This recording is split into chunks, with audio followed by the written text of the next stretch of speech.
Alright, what's going on, guys? It's time for our weekly recap. We got a couple good stories for this week. So first of all, we have a little bit of an update on that whole swatting situation. If you didn't watch my video on it, or at the very least hear about what happened, I will briefly explain. So there was these two kids playing a $1 Call of Duty wager on World War II. They ended up losing and getting really mad at each other over it. Then one of the kids got someone to swat the other kid, except the problem is the other kid gave him a fake address. So now the cops are showing up to this random ass house that has nothing to do with this situation, thinking that it's some wild hostage situation going on, and the random guy who lives at this house comes outside and the cops ended up shooting him and he ended up dying. So crazy situation, obviously pretty fucked up, but the police did end up finding the swatter. They arrested him, and we actually got some footage from him in the courtroom. So I just want to give everyone an update from that video. I believe I posted a comment on that video with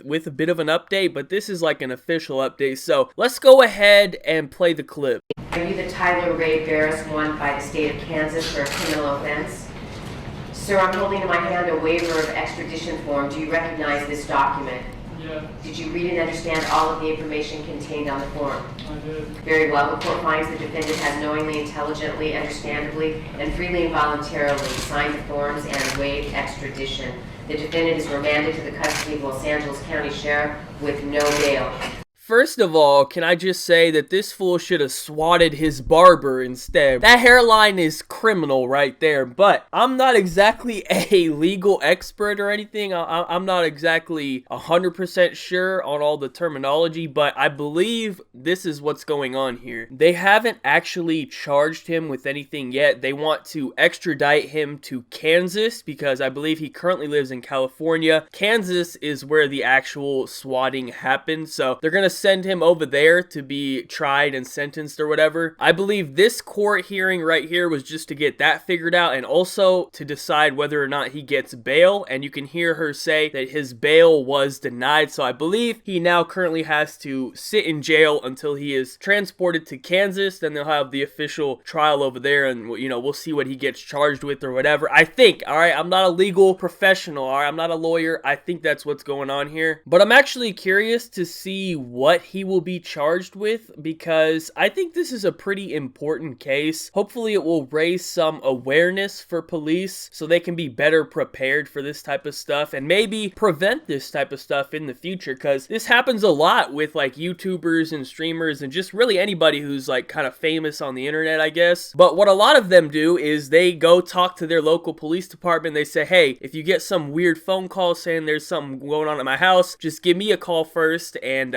we can figure it out, because you know, I might be a target for swatting or whatever. But the problem here was this was just some random fucking guy. Obviously he's not gonna go talk to his police department. He's not expecting to be swatted because, you know, there's no reason for him to be. So I just hope it can bring some awareness to the issue so that police are better prepared for it, because you'd be surprised, man. A lot of police, they don't really even know what this shit is. Like, for example, I'll give you a quick story. So when I went down to UMG Dallas, if you guys know about that story, basically that was me getting swatted, and I think I got pretty lucky with that, because when I was talking to the police about it, a couple of them actually knew what Twitch live streaming was, and they knew about like YouTube videos and stuff. So when I explained to them that like I'm a YouTuber, I stream on Twitch, all this stuff, that's why this happened, they kind of understood. I actually showed them my Twitter. I was like, yeah, look, this is my Twitter, you know, these are all my followers, here are the tweets that I sent, all this stuff. So I was able to get it sorted out pretty quickly, and I never really had much of an issue with it. But a lot of police just don't know about this type of stuff. So, you know, when they get a phone call like that, they're like, holy shit, you know, this dude's got a fucking bomb in his house, we gotta roll up. So I think anything to better educate everyone really about this issue would be very helpful. So anyways, that's the update for the swatting situation. Next up, our main story for today. They have actually created a Eugene Simulator. I'm not exaggerating, I'm not joking. It's a real game that you can play, Edge, shorthand for Enhanced Dynamic Geosocial Environment, is a 5.6 million VR program developed by the US Army and the Homeland Security Department. In the past, Edge has been a simulation for training fire departments and police agencies to respond to school shootings. In the spring, however, an updated version will be released for teachers. There are 3 playable roles in the new simulation: teacher, shooter, and officer. As a teacher, a person in training must corral panicked students and find a safe space in order to save lives. As the shooter, the person navigates the school to find targets and randomly kill. What the fuck? As an officer, the trainee must find and kill the shooter. Alright, they actually have some video footage of all of this. I'll play it for you in a second, but I just want to talk about it. I'm not sure I understand why you are training people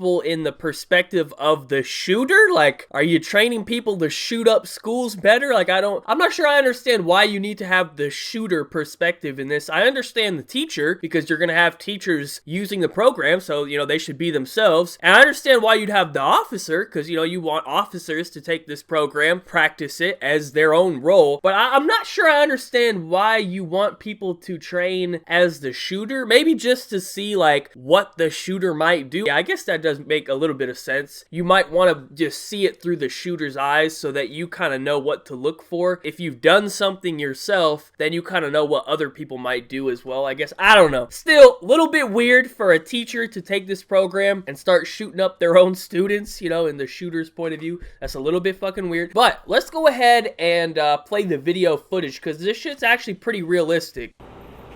Everyone, an active shooter has just entered the building through the main. Stop school protocol immediately.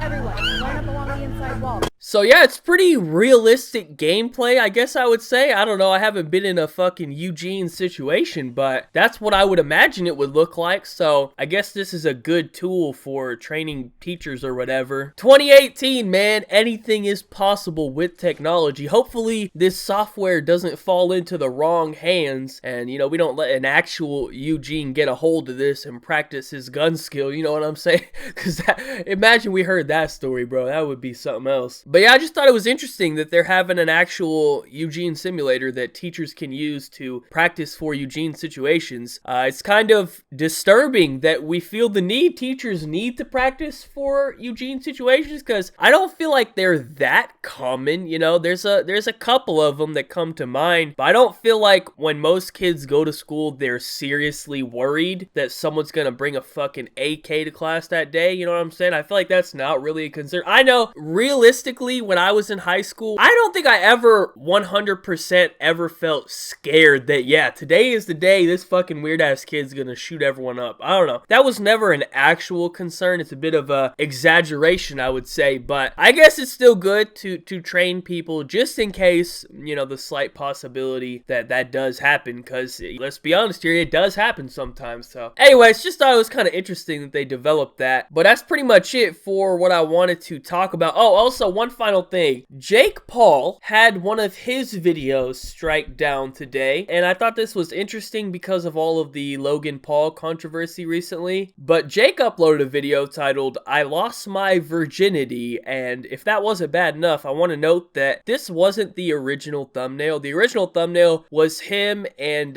whatever his fucking girlfriend on the bed, and her entire asshole was out in the thumbnail. So it was maximum clickbait. You already know these fucking 12-year-olds clicked on that shit real quick. But basically, he uploaded this right after Logan's video, I guess to kind of maybe take some attention away from Logan. You know, he just said, you know what? Look at my brother getting all this attention. I need some. So he uploaded this fucking retarded video. But this video right here actually ended up getting removed by YouTube. Now, I thought it was interesting that his video got removed by YouTube because, as you guys know from the Logan situation, Logan is protected by YouTube. They defended this dude. They did not remove Logan's video, even though it was much worse than everyone else's video, and they put it on trending. But now they have removed Jake's video from YouTube. So Jake clearly does not have the same protection from YouTube that Logan has. So I don't know what's going on there. I don't know if they removed it because Jake doesn't have the same protection as Logan, or they just wanted to remove one of Jake's videos just to maybe like satisfy some people and say, look, we're not protecting both of the Paul brothers. I don't fucking know, because Logan hasn't uploaded another video since then, so they can't remove his video. So they did the next best thing, I guess. I don't know. I just thought it was kind of interesting that Jake Paul actually got one of his videos removed by YouTube. So I guess Logan is the one true YouTube god out there. All right, you can't touch Logan, but everybody else is good. So that's just something I thought people should know. So anyways, that is it for the video now. Thank you guys all for watching. Be sure to leave a like rating if you enjoyed. As always, link me anything you want to see in